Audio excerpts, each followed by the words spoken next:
You're listening to Exploring Anime with Friends, a JMO for Real podcast on YouTube, Spotify, Apple, and all major podcasting networks. I'm your host, JMO! And today's friend is my guest host, Edy. How's it going today, Eden? Pretty good. How about you? I'm doing very well, thank you very much. Are you all excited for today's episode of Exploring Anime with Friends Movie Edition? I am. This is another one of my favorite movies that we're talking about today. Studio Ghibli has a lot of amazing movies, don't they? Oh, yeah.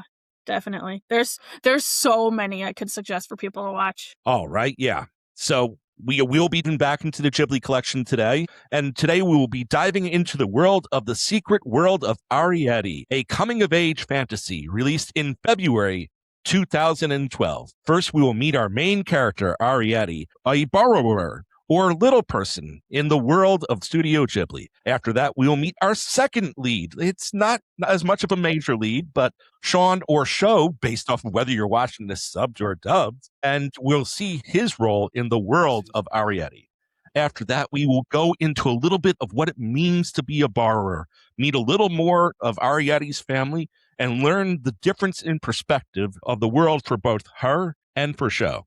And finally, we will go into the conflict that sets in one day as the evil housekeeper, Haru, makes her move. And if you like what you're hearing, remember to check us out on social media. Like, subscribe, and follow that button down there. And for Edy, you are a streamer, correct? Inactive currently, getting used to a new schedule with a new fast food job. Just be patient. I'll get back to it eventually. By the time they listen to this episode, you might already be back to it for all we know, right? Yeah, who knows? So, yeah, everyone needs some time off at that season of refreshing in between doing stuff, right? Oh, yeah, definitely. When you do get back to it, do you have a type of game that you like to stream more than the others? Not really. I do a mix of everything. I think my most recent stream was either Power Wash Simulator 2 or House Flipper 2. I can't remember off the top of my head. Both of those are really fun games, by the way. Highly recommend. Nice. All right. Sounds good. Now, let's dive right in.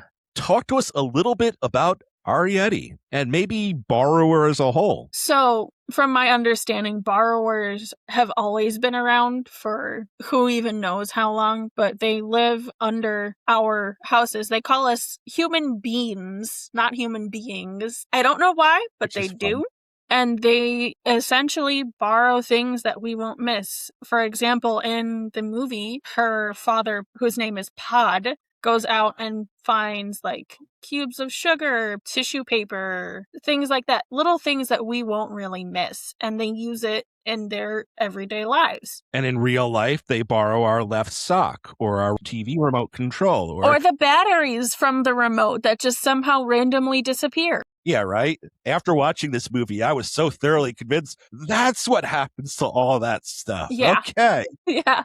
I've been blaming JJ when it's really just borrowers hanging out in our basement. Was that the first time you watched this? Yes, this was the first time I watched this. Really? Yeah, this is one of the ones that escaped me up to this point in time, and I must say that it was very pleasant to watch it. It's I'm a good sure one. Autumn will love it when she gets her chance to watch it. Yeah. I would say it's very, very family friendly. It's actually really family oriented because it focuses a lot on how everything that happens in the movie affects Arrietty's family, how it affects, in a way, Sean's family as well. Yeah. Well, tell us a little bit about our main heroine, Arrietty, too. She's got a very calm personality, a very sweet spirit, doesn't she? Yeah, she does. I watched the dubbed version, and we found out that there's a few minor differences, at least. Yeah, I watched the sub version, and, well, the big one was the difference in name. In the version I watched, his name was Sho, and in the version you watched, his name was Sean, right? Yeah. So Interesting, yeah. Arrietty has just turned 14 and is going out on her first borrowing mission with her father for the first time ever. Always exciting when you get to do something like a coming of age moment when, when you get the driver's license or the first job. You know what I'm saying, right? Yeah, definitely. It's really exciting. I also found out I could not be a borrower. That scene where they're walking over the chasm on the nails, I was like, nope, I can't do that. I don't do heights. So I'm not a heights person either. Like, just jumping from one nail to another to I would not be able to do that. I'd be like Homily and I'd just stay home and cook. Arrietty, she adapted by like the third step, though. By the time she got over the third nail that was over the giant chasm, she's already looking back up with a confident look like she'd been doing it her whole life. Which she really has, because she's gone out by herself before. Remember, in the beginning of the movie, we see her getting chased by the cat after going into the garden. The cat, the crow. The crow, oh my gosh. Yeah, no, that crow was terrifying a couple of times. That's Just like scene, oh my gosh. It was I also was like, kind of what? funny. It was also kind of funny, especially when Haru came in and started smacking him with the slipper. Yeah. Yeah. Who actually, you think, in the beginning, you think she's fine, and then she just turns crazy. Yeah. She finds out about the borrowers, and yeah. But back to Arrietty. Anything else you want to point out about her personality? Like, obviously, we covered adventurous, courageous. She's kind. very determined. Very, very determined. Especially in the beginning when her mother's talking about, maybe you should stay home tonight because it's a little dangerous out there. She's like, no, I want to go. Papa said I could go. I'm going to go. Yeah, very determined. And it's actually her determination that really helps set the stage for both the conflict and the resolution to the conflict later on in it, because as a result of her determination and courageousness and willingness to go out there, it's something that we noticed right off the bat, but she didn't think happened. Sho actually sees her in the opening scene where the crow attacks the cat after the cat starts stalking her. So it was one of those things where I wouldn't say that she did anything wrong other than have a spirit of adventure that backfired. Yeah. But she did ultimately end up creating the problem for her family in the first place. Right, because he saw her. She thought he didn't see her. She was almost a little too cocky in a way. Yeah. Because she'd been going out before and hadn't been seen at all. And then that tiny little slip up. And one of the things that the father points out, it's not good news that there's a boy there now because, well, children are more curious. And in his mind, they were more dangerous because they're more likely to notice and they're more likely to want to interact. Yep. And he definitely does want to interact more after he sees her, which we find out his mother used to stay there over the summer, and his grandfather told his mother about the little people that lived in the house. And it was his mother's dream to actually see one, but that never happened for her, unfortunately. No, and they even built like a home that the little people could move into too. I thought that was pretty cool as a whole. That when gorgeous I saw that dollhouse. Oh my gosh. And it wasn't just a dollhouse, it was actual real furniture in it, made by a furniture maker. And you could actually like boil water on that kitchen stove and everything. It just was tiny. I thought it was really cool and fascinating that they built that place for them. And there was electricity to make the lights work, and you could bake cookies. Right? You could bake cookies in the oven. It was insane. You almost wonder if there was some sort of connection between humans and borrowers at some point in time in the past, how much better the future could have been for both of them, right? But this isn't a world where we're going into that dynamic. This is a world where, sadly, as it's mentioned before, there were other borrowers in the area, and it looks like so many of them are just not around anymore, to the point where Arrietty and her family actually believe there's a chance that they could be the last ones, right? Yeah, there were, I believe her father says in the movie, there were 2 other families that lived in that house. One of them completely disappeared. There was no trace of them except for where they used to live. And then the other one moved away. So I'm wondering if the one that disappeared got captured by someone like the housekeeper, or if they just got eaten by rats. Yeah, or the cat. Who knows? Yeah, the cat could have been the crow. Like, that crow clearly was looking around for stuff. Yeah, he saw something shiny and was like, ooh, mine. Yeah, no, that crow was a menace. And it only had, like, what, a minute and a half of screen time total, but it was, like, so in your face. And, like, one of the best parts of the movie, I think. It really was, yeah. Overall, the movie is so good, but that's the scene that really sticks with you, at least in my opinion. Definitely is. And Sho, he comes out to the countryside, like, right at the beginning to stay with his aunt because he's getting ready for a surgery. He's getting ready for an operation because he's been really sick and he's had heart problems since a really young age. Yeah. Want to talk to us a little bit about Sean's personality? Sean is a lot more sullen than Arrietty is. Because of his heart problem, he's been babied his whole life. He hasn't been allowed to do a lot of things. And he even thinks this surgery isn't going to improve his heart. He thinks he's going to die. Yeah. Which is really, really sad because he's 11, 12, maybe 13 in the movie, I think. I haven't looked up his... I got the impression they were around the same age when him and Arrietty talked to each other. Yeah. So he's a very young boy thinking he's gonna die, and it's really sad. I wish I could kind of say that Arrietty gave him a element of hope, but even then she didn't give him hope and make him feel better. No. She gave him the purpose of helping save her and her family. Mm-hmm. Does that make sense? Yeah.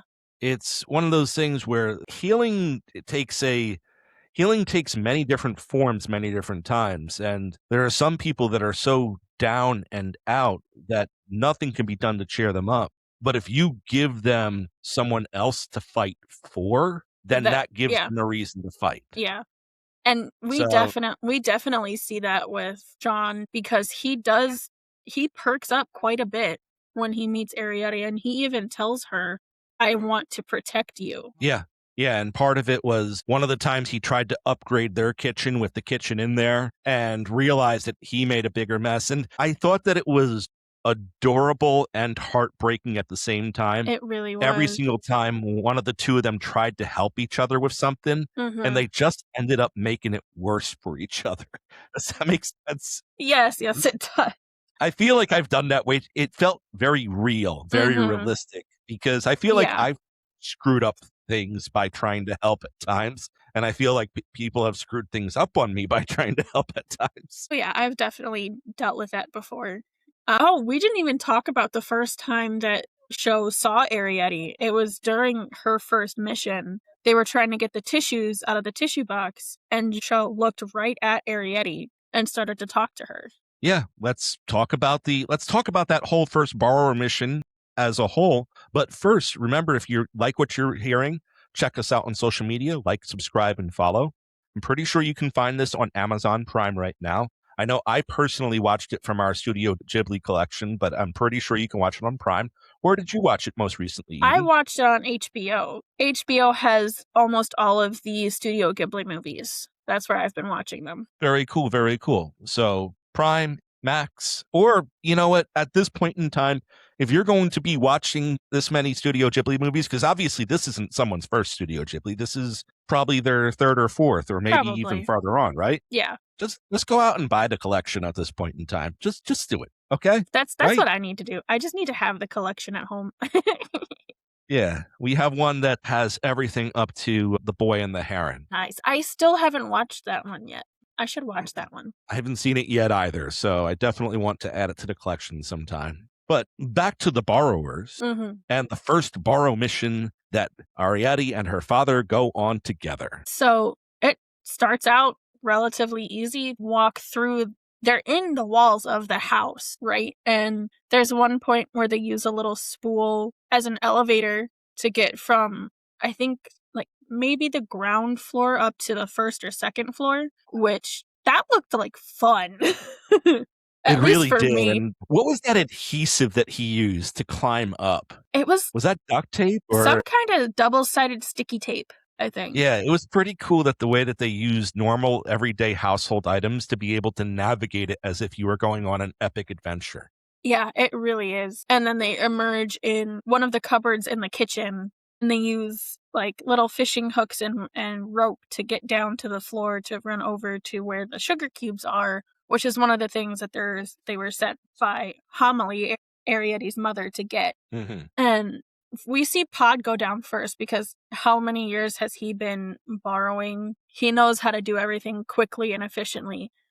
It's an incredible thing to watch, really. Yeah. It was really cool watching how they used little J hooks and pieces of twine and adhesive double-sided tape, and like how he was climbing up towards the sugar, how he fastened the blender cord to be able to climb up that. It was just kind of cool. And even when in a later point in time, she climbed up a curtain by using 2 different hooks and like spikes on the shoe. It was kind Yeah, of cool. she had spikes on her shoes, and then I think she used earrings It was earrings. It was as earrings. for her hand hooks. It was really cool. Yeah, it was very cool how they used everyday items. So they're navigating their way around the house, and they actually see the dollhouse in there too. And it's kind of like, oh, that's kind of cool, a really lifelike dollhouse. Before it's explained later on in the movie by Show's aunt, but eventually they get to a point where they need to go get a tissue, and they're going to take one from Show's room. And obviously, he went to bed early and whatnot, so he's going to be asleep, right? Nope. He's staring directly at her when she goes to pull the tissue up. Yeah. So then she freezes and sinks down behind the tissue. Unfortunately, there's some sort of light source behind her, so her shadow is showing through the tissue. Her father was hidden behind a vase of some sort that the tissues were sitting by, so Show didn't see him from that angle, but he definitely saw Arrietty. Yeah. He saw her and he called out, and obviously she didn't say anything. They eventually get back into the wall, and he's like, you probably shouldn't tell your mother about this. Which I can kind of understand, given how much she worries about being found and having to move, possibly getting captured or exterminated, or she's a worrywart. She's definitely a worrywart. She does. And part of that was good in this, and part of it was holding them back too. Because there are legit reasons to be worried. And you're not necessarily seeing all of that at first, but then the conversation comes up with him, his aunt, and the housekeeper one day talking about these little people, these little borrowers. And when the housekeeper hears about it, it's like, these are the people who have been stealing from us, is kind of her internal thought process, right? Which, the fact that she noticed those little things going missing, you kind of wonder if she was planning on doing something, like stealing something herself. Yeah, it's either that or she's just really like OCD, idiosyncratic, or you get what I'm saying. Like, theoretically, there are people who they'll walk by their desk and it's like, one of my pencils is missing. Right. I don't know. Yeah. She's a little weird. She's very weird. I felt when she appeared in this that she felt a little forced as a villain. Does that make sense? Yeah, definitely. In my opinion, tried to make her appear crazy from the start, which wasn't really necessary because she does get a little actually crazy later in the movie when she locks a sick kid in his room. Exactly. That's not a little crazy. That's okay. So even before that, that's Cinderella's stepmother crazy. Yeah, fair. But even before that, when she first suspects something is going on, then she starts getting a little bit loony. And then, she locks Show in his room just so he wouldn't spoil what she was planning on doing with whatever she was planning on. You know what I mean? Yeah, we'll get to that a little bit later. But yeah.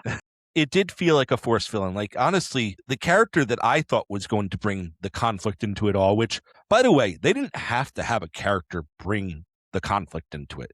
They could have stuck with things like rats and crows and other things like that, and they probably could have made it a story where Show and Arrietty just learned off of each other about each other's worlds, and the conflict being bridging the gap. But I thought that the conflict was going to emerge when Spiller came in. That's what I thought too. Right? Talk to us a little bit about Spiller, who he is, and the scene he came in on. So, after Arrietty's parents find out about Sean knowing that they're there, because what does he do? He returns the sugar cube that she dropped with a note that says, you forgot this, or you forgot something, or her father goes out to scout a path for them to find a new home, and he twists his leg. And then Spiller finds him and brings him home, and Spiller looks almost like a caveman. How would you describe? Because I don't want to say the wrong thing here. A frontiersman. Yeah, there you go. I don't remember exactly what he was wearing, but he gave the look of someone from like Frontier's Day, settling the West in the U.S. He was wearing like a giant brown furry cape. He was carrying a bow. Yeah, kind of a light leather with moccasins, stuff like that. He also spoke differently, whereas Arrietty and her family would use I or we to talk about what they were doing. Spiller said his name for everything. Very few words. He would say, okay, go now. Have to leave. Goodbye. Still got the message across clearly. Yeah, But definitely. simplistically. He was a little more wild than they were. That's how I'll put it. And when He you was- saw him pull back the bow and arrow, it's he- kind of like a bow and arrow could probably hurt a human, even Mhm. at that size. Yeah, And if you're a good enough shot, potentially kill. yeah. Which, with how he handled it, he was probably a very good shot. He's used to living rough, unlike Arrietty and her family. He looks like he's like a nomad almost, where they've settled in one spot. He's been all over the place. And he looked like the type that wouldn't trust at all, that had the whole blanket, all humans are bad. Mm-hmm. And that's where I'm kind of like, it's like, oh no, so Arrietty and Sho are going to get close and something's going to happen to Sho as a result of Spiller. Mm-hmm. Then Haru just degenerates. Yeah, kind of goes off the deep end a little bit. Well, not a little bit, a lot of it, but A lot of it. Well, I mean, tell us what she does. She eventually tracks down the spot because, well, Sho tries to upgrade their kitchen for them, right? Yep. Sho takes that little working kitchen out of the dollhouse that we mentioned, and he's able to find the spot in his house, or his aunt's house, where Arrietty and her family have set up their little hidey hole, which is under a closet and I believe the living room, I think? Yeah. Well, hallway off of the living room. Something like It's- that. The layout of the house was a little confusing at times. Yeah, a little bit. And the main places we see are Sho's bedroom, the Mhm. hallway, the kitchen. I believe it is the living room or the front entryway, maybe even. And there's a closet there, and he's able to open it and get under the house. It's like leads to a little like crawl space area, I guess. And that's where Arrietty and her family live. And he takes out their kitchen and puts in the dollhouse kitchen. And then he hears Haru coming in, and he's in a rush to put everything back in the closet. And what does he forget on the floor? The crowbar. Yep. Which then leads Haru to find Arrietty's house and a member of her family. I don't know if we want to get into that. No, we'll get into that. Her mom is there. The worrywart herself Yep. has just confirmed that all humans are terrible and all of her worries are absolutely real because Haru reaches in, she grabs the mother, Mm-hmm. she puts her in a jar, saran wraps the top, and then calls pest control. Yep. Because she wants to trap the rest of them. Yeah, and meanwhile, Arrietty figures this out. She finds out that her mom's missing, that the roof has been displaced. So she has already had an encounter or two with Sho up to this point in time, which we really haven't talked about. No. Eventually, the two of them connect base. Let's talk about how the two of them connect together. So initially she goes to tell him to leave her family alone after he brings the sugar cube to the little vent that's under the house that leads towards where she lives. So she goes to his window. He's outside on the roof, and she's telling him, you need to leave us alone. If you don't leave us alone, we're going to have to move. Which just, that creates the problem of them having to move. So, and that's when the crow scene happens that we've been talking about, because the crow sees Arrietty and I guess wants to eat her and then crashes into the screen window. Head caught in the screen and eventually has to get beaten out by Haru's slipper. She hears the commotion and she walks into the room. I don't know what she was expecting to find, but it definitely wasn't a crow in the window. And she just Check that off the bingo list. just whacks it in the head. The bucket list or whatever. She whacks it in the head with her slipper. And you think that's that, but it's not. Yeah. No, and later on they get together and they're talking because she's telling him that she's going to have to move and everything. And they do get to know each other, which is why when her mother's gone missing and she knows it had to have been Haru, she goes to look up Sho immediately. And that's the point in time where he's determined to help her out. Mm-hmm. And he reaches for his door handle and he realizes he's been locked in his room. Because Haru locked him in. Yeah. Because she suspected that he had a tie to the borrowers. And she didn't want him to help them get out. Yep. And that's where we're going to leave you guys at. We're not going to We will say this, Spiller does come back into the story, and Haru is very difficult to deal with. And this end game looks like a lot of things are going to start to fall apart very quickly, right? Right. Yeah. It looks like it's going to get pretty bad. So what was your just overall thoughts on it? How much do you like this movie? And tell us what you love so much about it. This is, like I said, this is one of my favorite Studio Ghibli movies. Depending on the version that you watch, it is also a very star-studded cast. I'm sure for both it's a star-studded cast, but I personally haven't seen the subbed version of it. Maybe I'll watch that a little bit later. Go for it. I honestly just love the fantasy story of it, the fantasy aspect of there being an explanation for when things go missing around the house. I don't have kids yet, right? And I still have stuff just disappear off my shelf. Like, I have kids and they get blamed for everything that's missing. I mean, I have a dog, but I don't think my dog can reach the top shelf of my bookcase. So my 4-year-old can. Because he climbs, right? That was one of the things that I really liked about it a lot, the whole explanation for it. And it's kind of like, oh my goodness, borrowers exist in real life. It has to be true. You can kind of make that connection. Another thing I really enjoyed, the soundtrack always set the mood perfectly. I thought that the songs that were in there, and their bold choice to add words to some of the songs too. Yeah. Like where you actually heard singing and not just background music. And I'm kind of like, that actually felt like it went well there. Yeah. It's a bold decision because you don't often hear words to songs in movies unless the character's singing it. Mm-hmm. But I really appreciated that. The animation was, once again, classic Ghibli. You can tell absolutely gorgeous. The trick that they do with the backgrounds where they trace over real life backgrounds and whatnot. Mm-hmm. And the story was simple, but compelling. Yeah, definitely is. It's simple, sweet, but there's so much intrigue in it too. Like you really don't know what's going to happen next. It's not as strange as The Cat Returns, but definitely. It's nowhere near The Cat. But it's still like it's such a good movie. I love it. It has a very down to earth charm to it. Yes, it does. And I can appreciate that. So once again, we met our main character, Arrietty, and we saw how the world that she lived in and how she interacted with the boy who came to the house that she resides underneath, Sho. And then we learned a little bit about him, how he's battling with the sickness and why he's out there in the countryside. We saw a little bit more of what it means to be a borrower and how the borrowers come in and out of the house, taking small things for their survival, and learned of the conflicts that the over-eagerness of Arrietty and the over-eagerness of Sho create for both of them together at the same time as their friendship blossoms. And finally, we saw how the housekeeper Haru finally stuck her nose into their business and started to create problems for Arrietty and her family.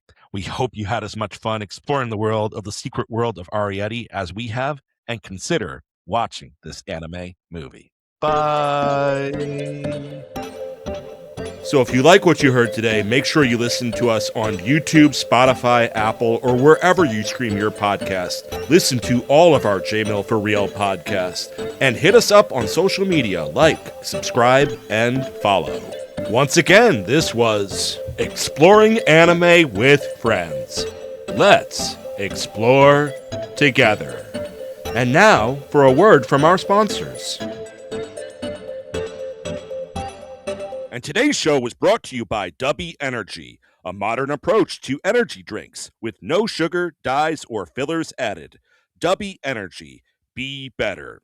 And use code EXPLORINGANIME524 for 10% off your order. That's EXPLORINGANIME524, one word, all capital letters, for 10% off your latest Dubby Energy order. Link listed in the show notes.